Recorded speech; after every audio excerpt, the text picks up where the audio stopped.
Hey, welcome in, guys. What's going on? My name is Adam Luke. I'm Judy Ann. And this is SessionWell. So why do you care about us? Well, we happen to be associate marriage and family therapists. We have an amazing licensed marriage and family therapist with us. And you will learn a little bit more about her. And you are who? Teresa Wilcox. I am also a licensed marriage and family therapist, and I'm excited to be here. Well, Teresa was also my supervisor for the very first one when I was a trainee. Yeah. And a lot of our cohort of people were trained under Teresa, so it was such a privilege and honor to have you here with us. Thanks. So Thanks. And she's still kicking out MFTs a lot of left and MFTs. right. Yeah. So you teach for...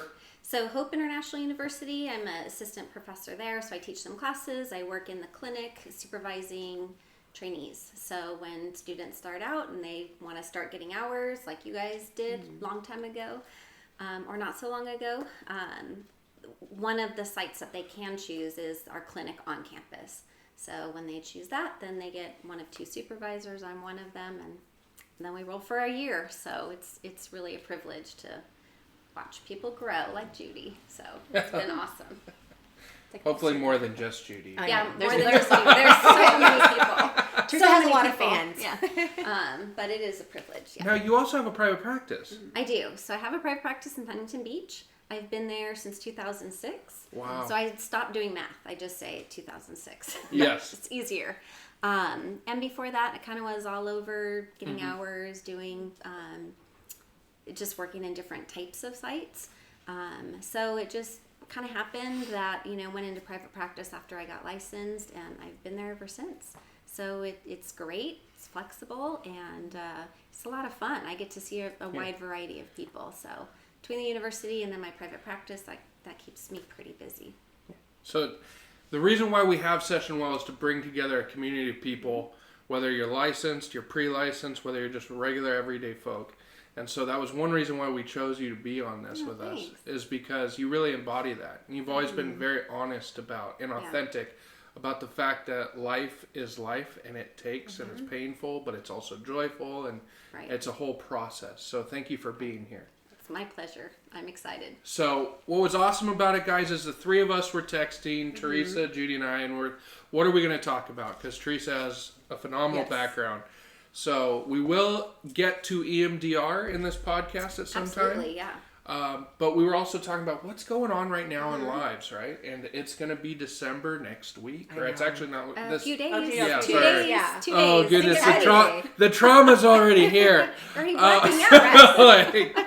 Oh, goodness. So if you're looking in at the cameras and you're like, what is going on? Yes, we're in ugly sweaters. We're festive trying to be today. festive. Well, yeah. Teresa's not in an ugly sweater. It's a I know. beautiful blouse. But she's matching a of red. But I tried my best to be festive. I have sort of red. Oh, your socks. I have some nice Oh, Christmas yes, the socks Christmas on, socks. which Red is nails. a family tradition. So There you go. yeah, so we can talk a little bit about that. So yeah, we wanted it to be Christmas themed. That's actually that's definitely something that's coming up. So I've got my eggnog in my moose glass.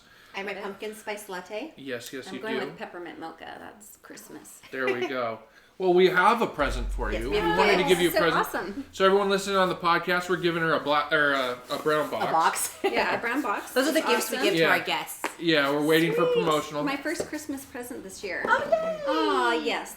In session. Perfect. I need this. This is So awesome. again, for the individuals on the podcast, what we got her is a mug from therapymerch.com. They've been a blessing to come alongside us. So Yeah. So you can always get therapy type merchandise on that site Yes. if you want as well. And then Teresa brought us some very. So I did. I brought you guys some nice, fun poinsettias. Just a little Woohoo! Christmas cheer. there we go. Don't eat them; they're poisonous. Oh, Don't let that's your true. dogs eat them. That's But other than that, they're beautiful. So You brought us something that can kill us. I did. Okay. In a weird way, that's gonna work out later. Yeah, is therapy going to kill me? I don't know, but have a poinsettia. Thank Right. you. Right. Yeah. What is the reason why we are all very festive today? So we're very festive because the title of this podcast is Families in the Holidays. Ho, ho, holy hell. I think that was just something that came off in our text Yes. thread because we are going to talk about what holidays are like. We definitely get the commercialized side, right? Every time you turn on the TV, I'm Absolutely. seeing the commercials, everyone's all bundled up, close together, yes. With their around Ugg that boots and their scarves, and their snuggly. Yeah. You got the Buy chestnuts. this, buy and, that. yeah. Mm-hmm. It's interesting because what does it mean? I feel like sometimes we can get wrapped up in everything that this holiday is not, or what the holiday season isn't. Absolutely. So there's all this input of what holidays should be. Sometimes we get caught up in the shoulds and we forget what we really want. And then there's so much stuff bogging us down that it's hard to enjoy the holidays. So I was thinking one of the first questions we start off with is something that I remember hitting me the first time I was an intern. And I had someone come in for what I would call seasonal therapy, where they come in literally during this period of time. The holidays can be a trigger, and they come in and they say, you know what, I feel depressed and overwhelmed because I don't feel joy going into Christmas, or I have nothing to be thankful for. And it's a season where everyone says you're supposed to be joyful and thankful and merry and bright. And so what do we do with people? Well, that real standard, right? Yeah. I mean, like just like you were saying, the commercials, everybody looks so happy and they're bundled up in their snow and it's all awesome. And sometimes we mistakenly think that that's reality, and that's really not reality. And there's a lot of reasons that people are in a dark place during the holidays. You know, maybe holidays weren't a joyful time in their lives. Maybe there was a big struggle. So they're you know, maybe this is the first year without a loved one. So there's lots of things that come up over the holidays where it may not necessarily be about the holiday, but the holiday exacerbates this issue. Isn't that the truth? Yeah. And we can all relate. We've all had good holidays. We've all had not so good holidays. Yeah.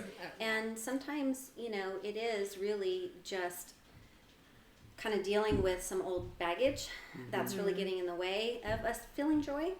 And feeling joy isn't a 24/7 thing. Like feeling joy, you have to really work to feel joy. Right. You have to really Hold it. What did you say that? You Say have that to again. work to be joyful, right? It's not Yeah. something that you just get. It doesn't just overcome you like the movies. You have to work for it. You have to really intend to be joyful.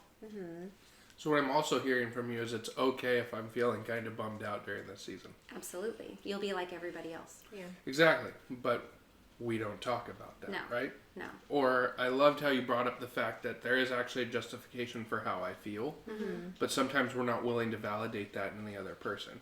Right. We'll tell them to, stop being a bump on a log. You're bringing everyone else down. Yeah. And I Or think, just calling him Scrooge or whatever. yeah. Like, it's so I may have been dismissive. guilty of doing that. Well, and again, I'm not perfect either, so I've probably done that for some. Because why? I don't like to feel uncomfortable with you. It makes me have to deal with my feelings too. So if I just go, you're the problem. Right. Just be happy. Just put it on for 4 hours. Right. Right. Well, and for some people, the holidays represent that I really want to be joyful. I really want this feeling that I've had other times in my life or other years or growing up as a kid. I want that feeling so much. And if you have somebody next to you that is not in a good place, it's hard to have that feeling with someone who's really not there. So, I mean, in relationships, this is something that we have to talk about, right? Where are you at? What does a good holiday mean for you? What does a good holiday mean for you? And how are we going to proactively make that happen for us? So what I heard while you were talking that way, that was almost couples work, right? So that's like bringing together two people who've had probably different experiences. It doesn't matter. No matter if you're both happy as a couple, you've had dramatically different experiences, right? Because traditions are traditions, and they're normally different, right? So let me ask you a question, or maybe just for fun. I want you to think about, really for you, like the epitome of a great Christmas. Like if you had just an awesome Christmas and it was exactly how you wanted, right? What would that look like? Mine would probably be with like both sides of my family. So like, because I'm going to get married next year, so it would be having my current family right now, all of us, and my sister's family too, and then my future family, probably all in the same space, but like have us all wear comfy clothes and just have lots of food, and none of us have to go anywhere.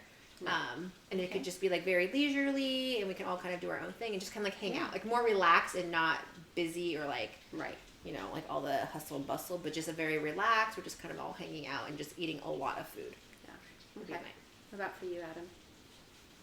So mine will be drastically different, right? You could give me a campfire and a tent and a steak. And I mean, the outdoors have always been my recharge, but I have some holidays of my past where it was like that, where it was camping or being out in the woods. And that is what I would love to do on a holiday, Right. but I have had to adjust that as well with what my wife loves. Right. Because if it means something to her, then it means something to me, right? Right. So, I mean, this is like a beautiful example. Because when we think about holidays and what makes them joyful, we have this like nostalgia feeling for what that means for us. It might be food. You know, it might be having lots of family, every family here gathering. And it might be more solitude. It might be, oh, this is the time where just our nuclear family goes off and kind of shuts the world out, and we just really spend quality time together. Right. So depending on what it looks like for you, you know, you translate that into a relationship, and there's a problem. Somebody's not getting what they you know, what they want or what they need. Right. And it's, you know, that can cause some tension. And I think we don't really talk about that. We don't really talk about what's your best Christmas, what's your best Christmas. I think we do after the fact, and we make assumptions about what it's supposed to be, and then maybe get let down that it's not what it's supposed to be, because you got to find your new thing. Right. And I think that just blending two families together, like that's just, Yeah. it just changes everything. And you have to accommodate and compromise, and things that we're used to or that we used to love isn't, Right. it's probably never going to work the same again. Right, and just kind of thinking about that. Yeah. I can remember my first Christmas when I moved out of my parents' home, and I wasn't necessarily in a relationship, but I wasn't living at home. Well, our tradition is to wake up and run downstairs and all open presents together. So, you know, I got myself up, I went to my parents, and all the presents were already opened. Aw. And I'm like, Man. what the heck? And I wanted just- all my freedom, I wanted Right. all that, and then on like know. holiday was like, no, Right, it you was- wait. That slap in the face of, Aw. I don't live here anymore, Yeah. and now my role is different, right? And it was a sad day, but it was reality, and it had to happen. But I never really thought it through until that moment, and it was just disheartening. You know, so there's those things that happen that we don't really anticipate. It's funny because the way that you explained that and the way that you said it of like things will never be the same. There's a beauty in that, right? Because we For want sure. that. We want things not to be the same. That's why I can't wait for you to get married. Things are going to change. Thanks. And so like no, it's going to be I know, awesome, yeah. but it was something that I didn't think about when I got married. Was because things change. It's not just good things, not saying that's bad things. Right. But the context of like I'm an only child, if you haven't already guessed it, and so I was an only child. Like you only have to deal with like two people, and those are your Right. parents, right? Yeah. And so the idea of like, oh hey, we're not having Thanksgiving on Thanksgiving Day, then in my mind it's like, okay, if her side of the family can't meet on Thanksgiving Day, then Thanksgiving Day's over, and then the weekend is free play, right? And it's like, well, no, we're all going to meet on Saturday. And you're like, well, no, Thanksgiving happened on Thursday. Yeah, it's over. and they're like, well, no, we're having our family. And it's like, cool, well, your family can enjoy Saturday. And then it's like, oh, crap, I'm a part of that family. Right. So it's navigating that Right. and changing the fact that, you know what, I invited myself into this space as well. I did not want things to stay the same. Right. I wanted to have a wife to spend Christmas with. Right, and Or that's the Thanksgiving. thing, is having a conversation about, wait, no, this is what I wanted, right? I did want to join you and your family. You want to join me and my family. This is what I wanted, so, okay, how do we work this out? And that's a beautiful thing about therapy and being proactive and talking about stuff is Right. it's a lot easier to talk about it before it's an issue. Not in the heat of the moment of, I thought we were going here, what are you talking about? We're not going here, or, you know, Right. Yeah. trying to navigate that. And it's hard too if one of the two partners, like if their family lives in a different state. Yeah. I know that last year was probably, I want to say like from what I can remember, because my family lives in Utah, and so it was the first time that I had left here. Yeah. I wasn't even in California for Christmas or New Year's, Oh, and that wow. was different. Like it wasn't bad. It was a great trip, but it was very different because it wasn't like I had my brother or my parents or like just even just waking up in my own bed. And so that was really different because usually in our family, sometimes we would just like wake up whenever and then we might go see a movie. And so to be in a completely different state with a completely different weather, that was interesting too. I mean, it was fun because it was like snow, but just adjusting to that and then trying to figure out what are we going to do this year? And then what happens when like you start having kids and what does that look like? Yeah. Yes. So every new season of life presents new, obstacles and opportunities really to do something a little bit different. So I'm going to kickstart you with another question. This is probably the EMDR question, but something I've also been asked is like, or I guess have been more told to me is like, you know what? I had a terrible childhood. My parents ruined holidays for me, family, circumstances, death, poverty. And so holidays are just never going to be my thing. Yeah. And we've all sat with that client. It's like, no, we think of that waking up, running down to the Christmas tree, opening stuff. They just remember their whole family was hungry while they watched everyone else eat something. Sure. Right? Can't wait for it to be over. Yeah. So then I hear people go, am I ever going to be able to enjoy a holiday? And what is EMDR and how would it help me? Yeah. So, I mean, there's two things in that. There's, a really maybe horrible past and really kind of working through that. And I think, part of being a therapist is being kind of the ultimate in hopefulness, right? That I don't think there's anything that we can't overcome. True. And so, yes, you can overcome that. Will it be easy? No, right? It's not Nothing's going to be easy, but Anything you want. can. And the beautiful thing about EMDR is it really is created to be a trauma-focused theory, intervention, whatever you want to call it. Yeah. And so I have seen that EMDR work beautifully for people. I mean, it doesn't work for everyone, but it works for a lot of people. And the beautiful thing about EMDR is when we're dealing with PTSD, right? If you're looking at a PTSD reaction to Christmas songs or, seeing abundance or whatever it is, right? Or a certain smell, then EMDR works great because as we reprocess those memories with clients, they're doing the work, but the result is that those symptoms go away, right? Those symptoms get resolved because the trauma, the memory has been reprocessed into a more functional memory.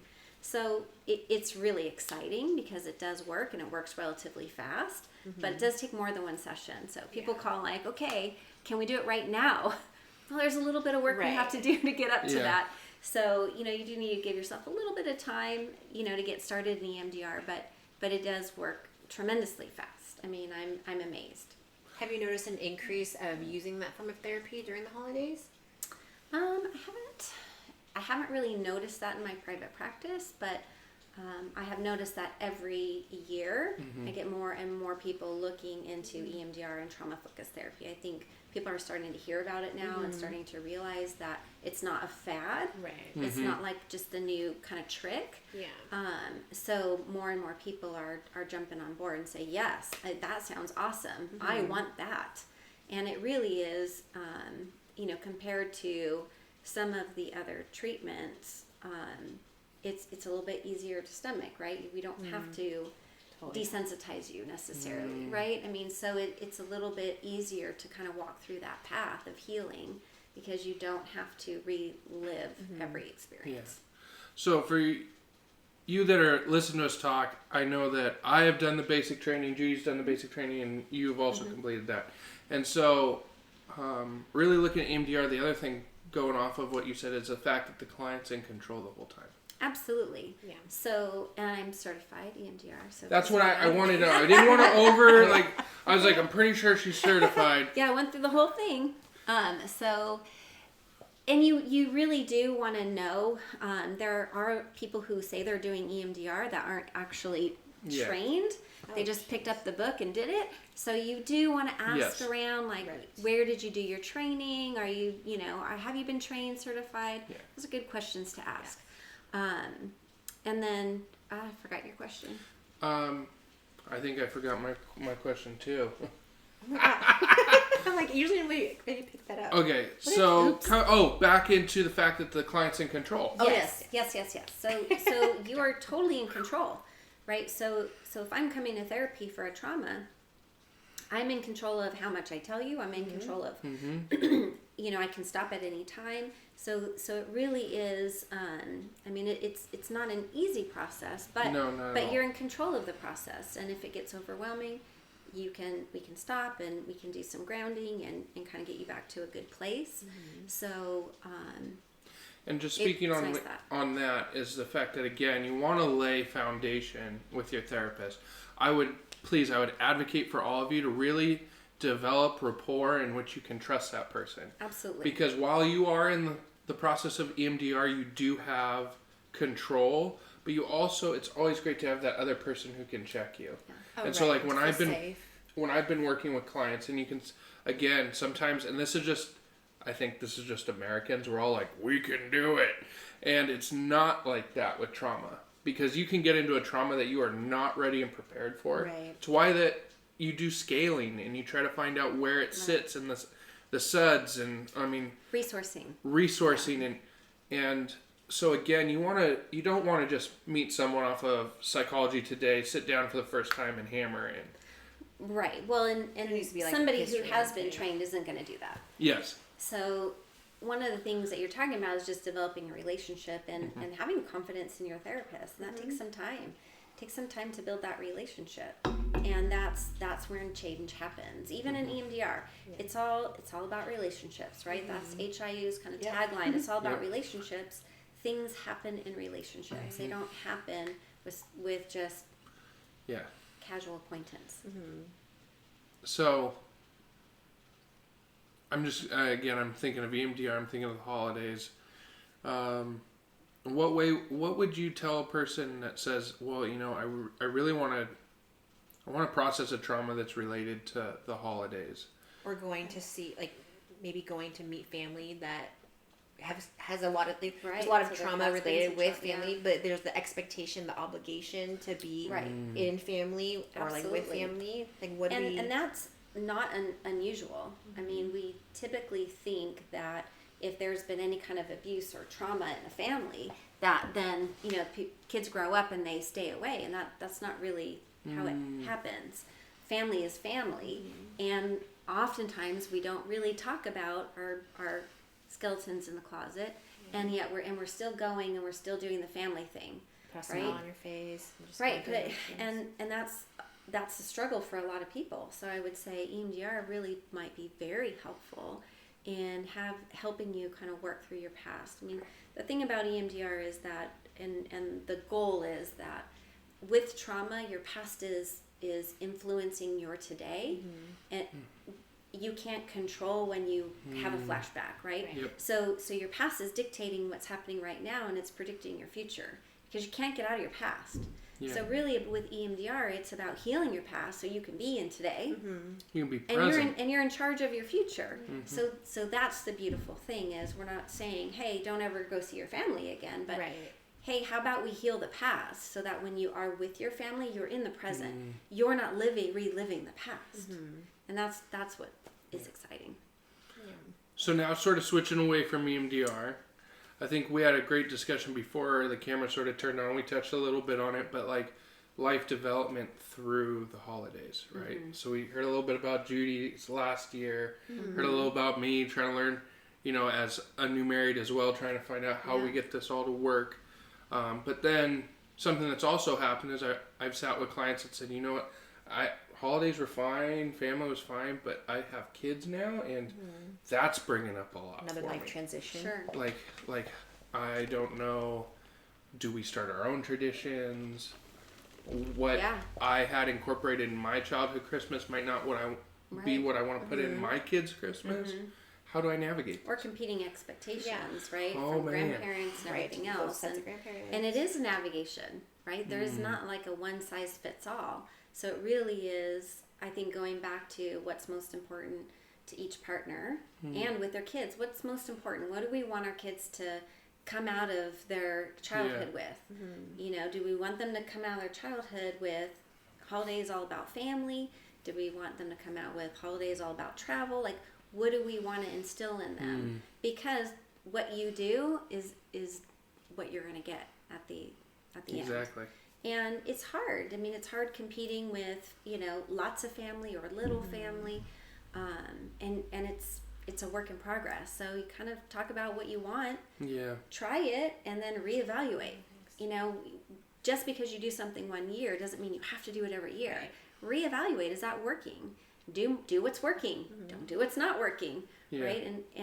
And knowing that as the lifespan kind of continues on, there's changes, right? So when my kids were little, it's really important to both of us, my husband and myself, that we were around family and both sides of the family. So it was kind of a juggle of going here, going there, and it seemed a little bit chaotic. It wasn't like sleep in on Christmas morning and lay around. We have 4 dinners to get to. Well, it was good. One half of the family on Christmas Eve, one half of the family on Christmas Day. But still, it's like, okay, I know we've done this last night, but we haven't done it with the other family, so let's go. So we had to work through that, and now we have kids that are off to college, right? So they're gonna, when can you come over? Are you working on Christmas Day? Are you working on Christmas Eve? Are you gonna be here? And that's a hard transition as a parent. Like, as a mom, of course I want you to be here, but I also understand that, you might have to work that day. I don't know. Yeah. Or you might have a boyfriend or something that you're gonna, have to kind of work it out. Yeah. The other thing is, we're fortunate to have my in-laws really close to us, and so that's not. But my parents are in another state now. Oh, wow. So there's that, and kind of working out as family. Okay, how do we negotiate that? And we're blessed because they've decided they're going to be the ones that travel and they come to us. But it is a matter of, as things progress, right? And there's going to come a day where maybe my parents can't travel out here anymore. Yeah. And then what are we going to do? So it is, you figure it out, and then life changes. Yep. And then you have to figure it out again. And life changes. Isn't that weird? Yeah. It never stays the same. Isn't there like a song about that? Yeah. Oh, yes. Yeah. She's always at the coastal country shows, so. Well, not always. It's a new thing. So okay, it's growing on her. Okay. But I do enjoy. Perfect. So what I'm also hearing is sometimes we have to grieve the holidays of the past, or what our expectations were. Yeah. Like you said, I'd love to go camping, but my wife wants to do this, and if it's important to her, it's important to me. And sometimes we do grieve little pieces of that, like, okay, I'm probably not going to be able to go camping. Yeah. For Christmas, and I have to grieve that loss. For some people, it's a more profound loss, right? I've lost a family member, and now Christmas isn't really the same, and I have to grieve that, and that is a process, and that is difficult. It's difficult to be joy, find your joy, and also be grieving and going through loss. And loss is very complicated, right? So I know I've sat down with individuals who have said, maybe I've lost my mother, my father, my grandmother, my grandfather. Maybe these were not people I necessarily had the deepest, most profound attachment with, the best relationships, but I never thought it would affect me going into the holidays. Right. Like, I have a whole new set of emotions that are going on right now about a person I didn't know I cared about as much, right?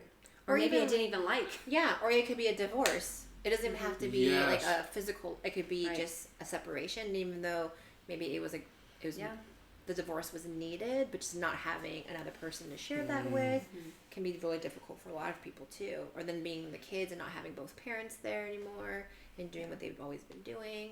Or now, like, working substance abuse and addiction, it's also individuals realizing that their holidays are going to be drastically different. Maybe the relationships aren't there based on their actions of a long time. But this is the part of the discussion I wanted to get to, is the fact that we get to create new holidays, right? Right. The best thing about holidays, and the worst thing for some people, is the fact that they're always coming. Right. Like we end Christmas and you blink and you're back in October. Right. Like it's coming back. And there's a beauty in the fact that, yes, we're in this seasonal circle, but you have the ability to continually build that next best Christmas. Right. I loved your point on sort of evaluating, right? My wife and I have a joke that every year on our anniversary we give each other performance evaluations. Nice. And like, whoa, you've got a satisfactory in laundry. Yeah. But and I'm failing in kitchen. Home economics F. Mine's laundry. I always get an F in laundry. Yeah, well, Washing dishes, I'm fairly decent at, but not laundry. But sometimes I don't think we take that time to think about what do we want to do something different. yeah. You know, traditions can actually be like a chain in holiday functions. It can be. If you're stuck in, it has to be this way. And it doesn't ever have to be anything, right? No, and like you said, I mean, there's a freedom in what worked. What did we like about this holiday? What do we want to continue next year? And what maybe do we not have to do? Right? I mean, there are some things that we get crazy, and I'm super guilty of, you know, we have to have a tree, and we have to decorate it, and we have to, you know, we have to do these 5 things, and my family sometimes looks at me like, no, we don't. You know, I'm like, yes, we do, you know? So to be able to take a step back and say, okay, do we really need to do those 5 things? I'm not sure. And that's hard for me. Like, I'm a doer. It's hard for me to step back and say, okay, I'm going to go with the flow, and I'm not going to do those things. But there's also freedom in it, right? Okay, what was, and I think when you get married and you have kids, it's such a beautiful opportunity to start seeing things through other people's eyes, and like what was super meaningful for your spouse, right? Gosh, that was awesome when, you know, I could tell that you were just in your zone, and that was awesome. We go camping too, you know, and that's my husband's like zone. You can tell when he's there, he's like, just, that is his place. And so there's a joy that comes from being able to be out there and see him in his element. Is it what I want to do like every year? No, but he does, right? So, and I love that he loves it, and I love that he, you know, gets fulfilled or whatever. And same with our kids. You know, there are things that our kids really, really enjoy that, you know, I mean, you start to develop traditions based on something that they really held on tight to. It's like, okay. Right. Sometimes, like you're saying, like it's changed. Like some of our traditions are actually more like burdensome, I think, can cause more stress. Like I know for me, just like shopping for gifts, like that is a huge stressor during holiday season, because one, like being like it's just expensive, and you know you don't get paid over the holidays all the time. And so I have a desire to like buy gifts for everybody, because I've gotten older and I have to pay a mortgage and all those different things. It's like, do we really have to get for every single person in the family? Like, let's just buy gifts for the kids. Right. But then I feel this guilt of like, but does that make me a bad friend, a bad daughter, a bad sister? It should. Yeah. And it's like, do we really need to do that, or is it better for our family, for our relationship, for us, none of us to do gifts, and let's just do dinner together? And so I think that's kind of and that's, you know, and you have families who are willing to enter that conversation, and then sometimes you have members that aren't willing to enter that conversation, and just figuring out and navigating that. Well, thank you so much for being here. I can't believe a half an hour has gone by. It's more like 45 minutes going on 50. That's awesome. So this is what I know about myself. I really can talk. Yep. I don't even feel like I talk that much, but yeah. But is there anything that you would want to share more with just like anyone that's struggling through the holidays? And there's just a lot of stress during this time. I would just encourage people, you know, to reach out. You know, reach out to your counselors, reach out to your family, reach out to your pastors. You know, really reach out to your friends and really kind of think about, what is it that is stressful? What is it that I can give up? What is it that's important to me? And really, you know, focus in on those things that are really important, and kind of let the other stuff go. Yeah. Well, thank you all for joining us. As always, thank you, Freddie, for running the cameras. Freddie Yen Designs always coming through for us. So this is our first kind of kickoff to the holiday season. Next week we actually have Robin Felix back again, and we're actually going to talk about just suicidality during this holiday season. And so this podcast was kind of just addressing a lot of the stressors, and then next week is kind of going into, you know, what happens when it gets a little bit more severe. You know, what are the resources? How do we handle that? How can we as therapists support our clients in that season? What can clients do? for themselves and for each other. And so that's going to be an amazing podcast also. Yes. Yes. Remember that Teresa is in Huntington Beach. Yes. She has a private practice. She would love to Yes. hear from you. So if you see on the webpage, you see my webpage, so it's all good. Pretty much everything is on there.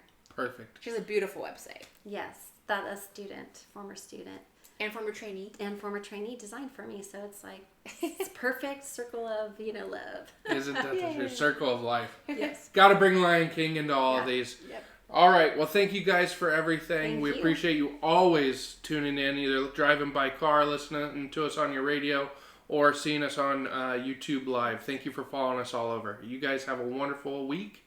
We'll see you next Thursday.